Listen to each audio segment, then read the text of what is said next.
back with some EYLAU 1807 gameplay.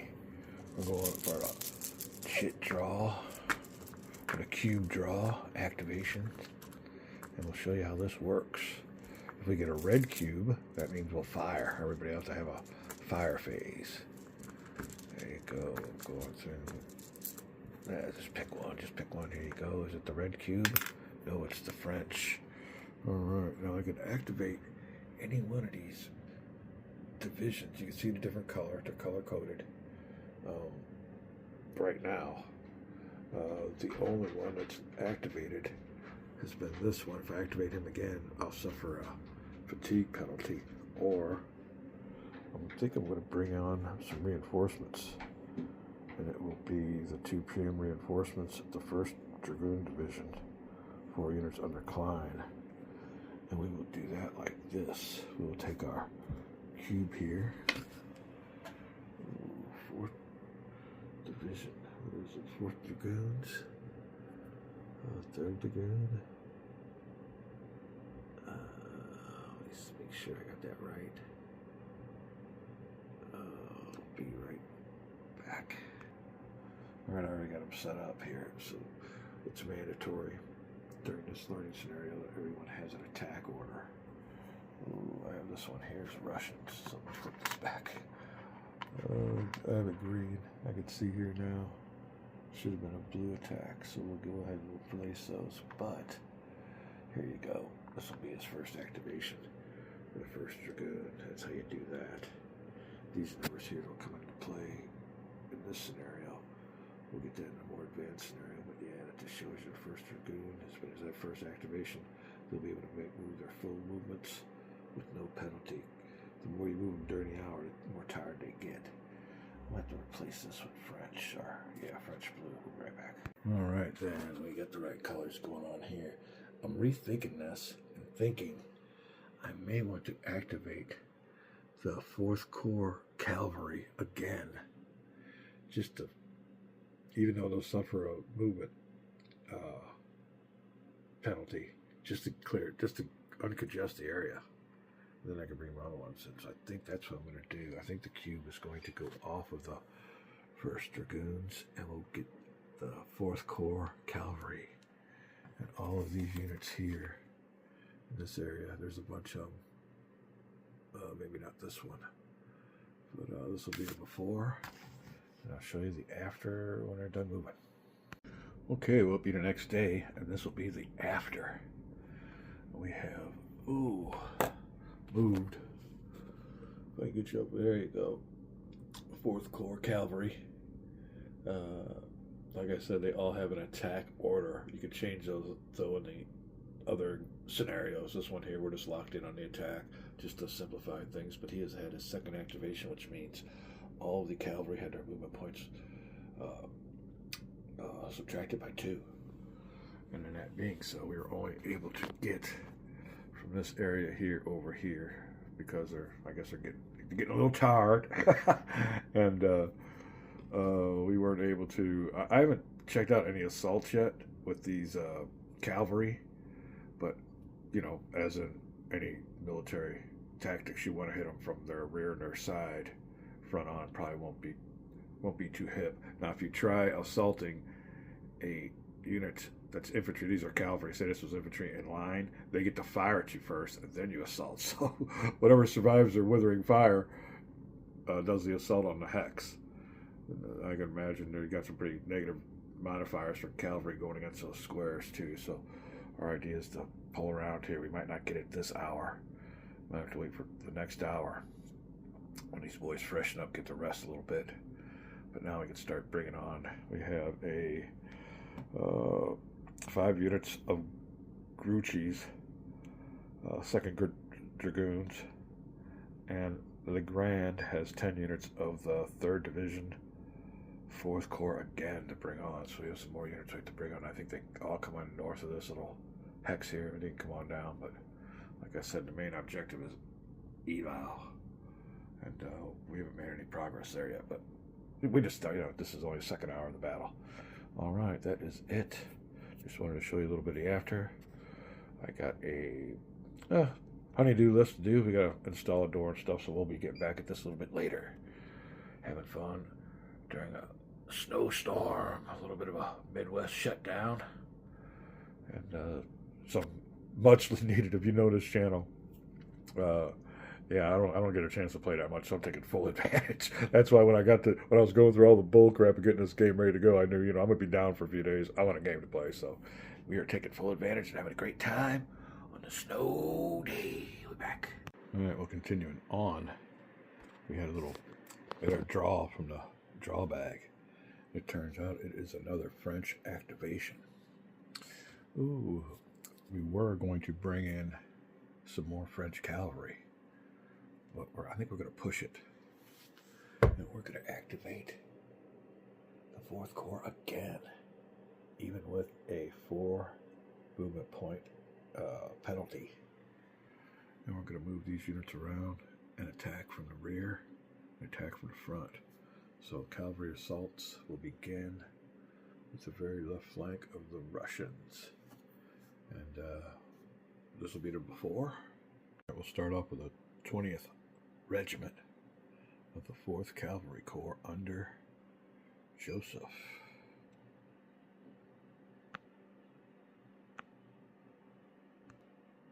Alright, that'll be 3-4 because per, there you go, movement cost to move adjacent. So that'll cost 2 movement points for that very last movement. There you go. Next, we'll have the 13th Regiment, and again, that'll be his 3rd activation for the 4th Corps Cavalry.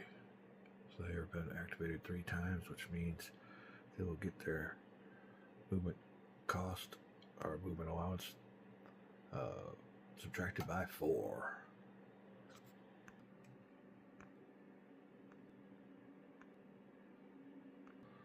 I believe I'll keep us facing like that to protect his comrades. Bobo. So there you go. This will be the before, and we'll be back with the after. Alright, we got some of these units here without enough movement points to move adjacent. They lack the 1 French movement point. It takes extra to move in here. Run this unit here. He's already on top of the hill. He'll be going 1, 2, 3 with a point left over, and then we'll adjust his facing. There you go. We'll have him assaulting this unit from the front. But we're also going to be assaulting him from the back. And when we check out the modifiers, we'll see what's up again.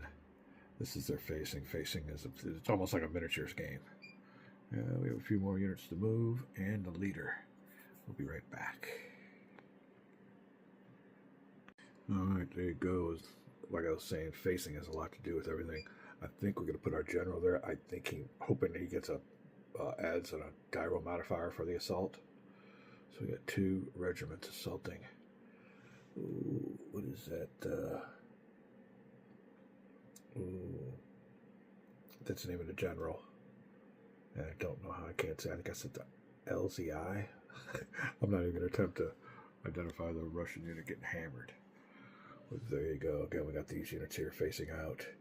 Now here, he has got 3 movement points. We will do 1 to change his formation. And another one we can go ahead and fire. So we'll be rolling some dice. And we'll pick a unit. Maybe one of these over here. The line of sight has a lot to do with it. This unit here is on the lower elevation. Oh, these are all higher level elevations. Huh. I wonder if these colors have anything to do with it. Well, anyway, I want to take a pot shot at one of these units here, but we'll check out the line of sight rules. We'll be back. And after that, it'll be another chit draw, but I think we might be able to get us a artillery shot off, and you can see that by that number there. That's only foot artillery. Oh, no, that's horse-drawn artillery. You can see the horse head. Yeah, horse-drawn artillery. The cavalry.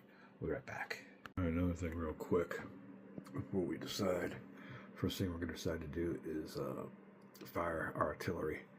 But I think when you charge and you assault, I don't know if you wait for that red die or not. I think that might be part of the movement, so we'll check that out in the rules. So we'll find out if the charge with cavalry happens during the movement or if you wait for the red fire cube to be drawn. But then again, firing is not the same as moving and charging, so it'd be pretty interesting. I think it should be to where you charge when you move. You don't have to wait for the red cube. So we got a little bit of action coming on here. Waiting to install a door, so we might take a little bit of a break, but we'll be back. All right. Well, before we go any further, I think we got a little bit of an elevation misrepresentation. Looking at this now, I think this is the lowest elevation there is. This goes up to higher, and then these white spots are the highest elevation. So here's a hill going down and going down further to where this is like a little valley. So I've been, luckily, like I said, it's my first hour of the game, and I just was figuring that out. But yeah, looking at this boy here is way up on top. These boys here are way at the bottom, so I do believe I might be able to fire it. Maybe one of these. This might be a line of sight blockage. Let's look and see. But yeah, they're down here, which means my little artillery duel I thought between these boys and these boys actually could never happen. I'll take that hit off him because there's actually like a little valley going through here, and this is a little hill. So these boys, instead of being on top, I read it the opposite way. So yeah, we'll do that right now. So boy here, they couldn't have fired on each other. Yeah, there you go. He's back, so that artillery duel was no good. Everybody else that's adjacent, they were good on firing. We got to read that map better. I do believe maybe the door installer is here. But yeah, lowest, next lowest, and highest with the white. And then there's an even higher one up here. And it might have something to do with the color here. Yeah, there you go. There you go. That sometimes not the quickest or sharpest tool in the shed, but we got it set up now. Okay, we'll be back with more. I'm going to fire that artillery, and we'll see what else goes on. We'll be back. All right, then, with all the modifiers, and we'll see this comes on into effect right here. This one, long distance, 6 hexes or more, you only get half of their attack factors. So instead of throwing 2 at the old Russian unit, I'm only throwing 1. That'll work. 1 die roll. That's a bullseye. All right, let's see here. We've got 2 attack factors with a, is it a 2 die roll? It's 2, so there's a 6. Throw our next one with a 3, so that's a 9. Or it's only half of a factor, so it's a 1 with a 9. There you go. Ooh, we would have had to get it. Yeah, Hail Mary shot. But that's it. That's, like I said, it's hard to hit with this artillery. Like I said, that's maximum range. What else was I going to throw in there? Oh, tally sticks, or to tally up all your modifiers. I think that's what it's for. I was watching Gary at Arthworth's Lair. He did a review on this. He did a not too good review of this game too. I'm glad I'm not the only one that have had trouble with the components. He had bigger problems than I had, but yeah. Sound of Drum Games, I don't know if I'd quit my day job. I'll be back. Learning about the ineffectiveness of horse-drawn artillery. And there you go. Maybe historically correct. We didn't get a Hail Mary. Took a Hail Mary shot, didn't get any results, which is fine. Now we move over here to our little cavalry charge. And there is a rule in here that says, cavalry reaction charges. So any unit that moves in front into a front hex of an enemy cavalry unit provokes a possible reaction charge. If that cavalry unit is not tired, the owning player of the cavalry unit needs to decide immediately, and the reaction charge is resolved after moving unit ends its movement. So I guess I should have did this after the movement where we were on it right now. Now, what would I do if I was a Russian player? Now, the thing of it is, not only can this one here charge him first as soon as he moved in front, but his old Lancer buddy on his right flank can also charge. I believe I would, if I was a Russian player, that's what I would do. So yeah, game's taking some twists and turns here. Let me make sure I'm correct. If the cavalry is executing a reaction charge, it gets a +2 Dyro modifier for charging at a short distance. We want a low roll, so that wouldn't be good. 2 or more cavalry units can combine to reaction charge the same enemy unit if they meet the requirements.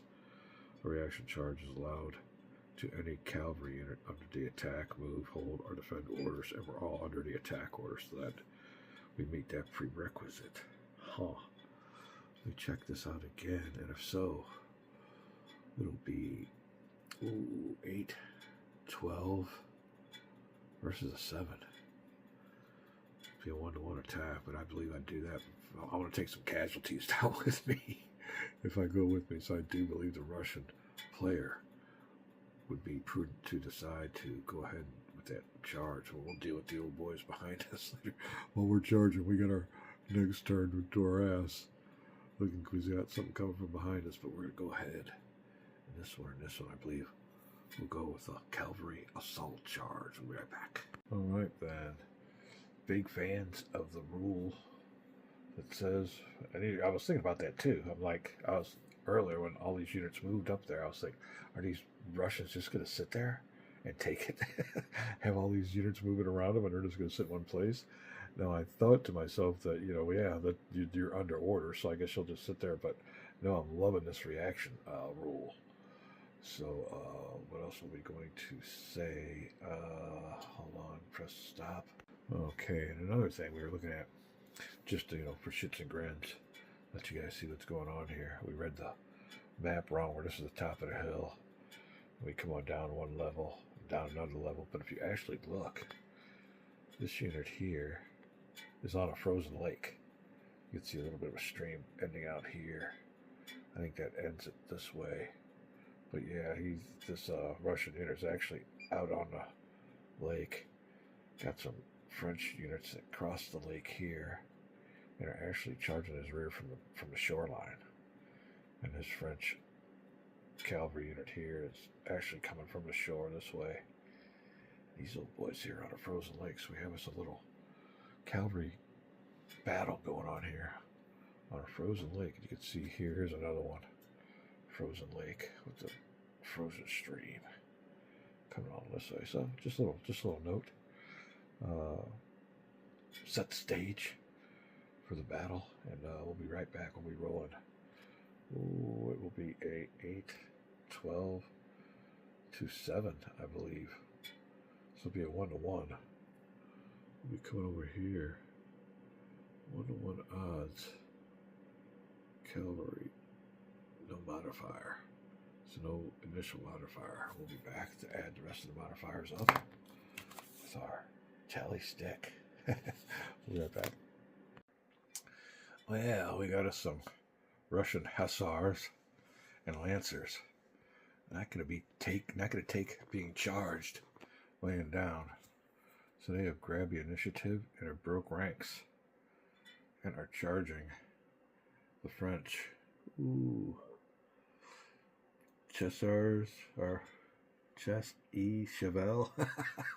You guys having fun with the Midwestern trying to pronounce French. But anyway, here we go. We're getting ready to apply the Dyro modifiers. Now the first one will be adding up their strength, which is a 12 versus a 7. We come over here real easy for you.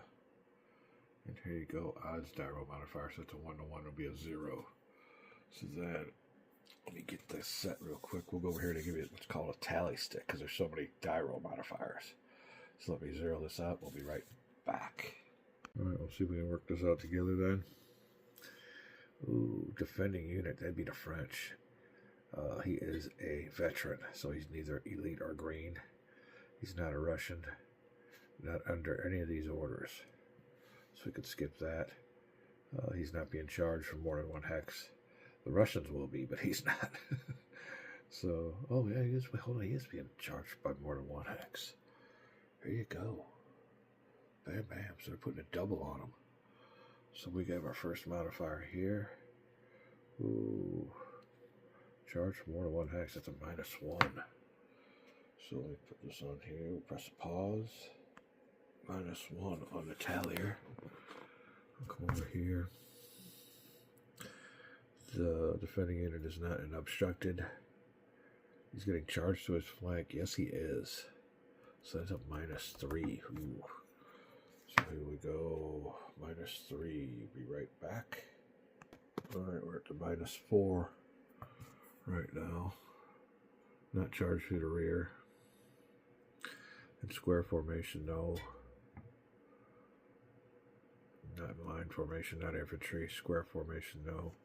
Infantry, no. Artillery, no. Has a leader present. There's no leader with the Russians. So that's that one. Now, that was for the defending unit. This is for the charging units. Per loss for preceding defensive fire, there's no preceding defensive fire. I wonder if those Chastity Savels, or whatever they are, have, I think some of them had like little short rifles. Oh. I'll have to look that up just to be precise. Not elite. Charging units are not elite. The charging units are veterans, not green. Is our one more cavalry at short distance or adjacent? They are. Or did they have to move up to it? No, they had to move into that spot there. They could always remove one, so that won't apply. Is cavalry against infantry? Nope. Tired cavalry? Nope. Exclusively heavy cavalry? Nope. Not going uphill, not going downhill. We're not in a obstructed hex, and we don't have a leader present. So I think we're rolling with a -4 with 2 dice. We'll use the Russian dice on this one. And this will be the first assault. It's from the Russians, not the French. On the frozen lake. The Russians looking for a low die roll. 7 or less gets you your booty. And we're -4, so this should be really good. Ooh. So that'll be a 4. If my calculations are right. Yep, 4. So that'll qualify for this result right there. You can press pause and check it out. We'll be right back.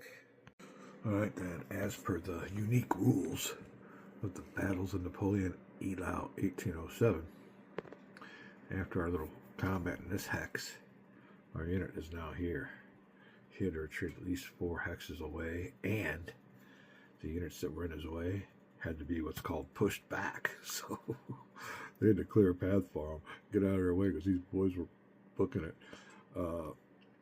When we added the attack factors, I forgot to add that this little boy here, that 4-9 unit, is only a 3-9, so it didn't matter. It was instead of 12 attacking, it's 11. Didn't make any real difference, but yeah, that is that. Now,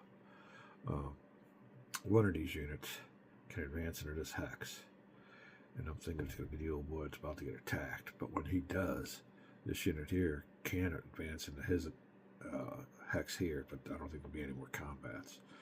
So I'm thinking we could do something like this. I'll have to fix my facing.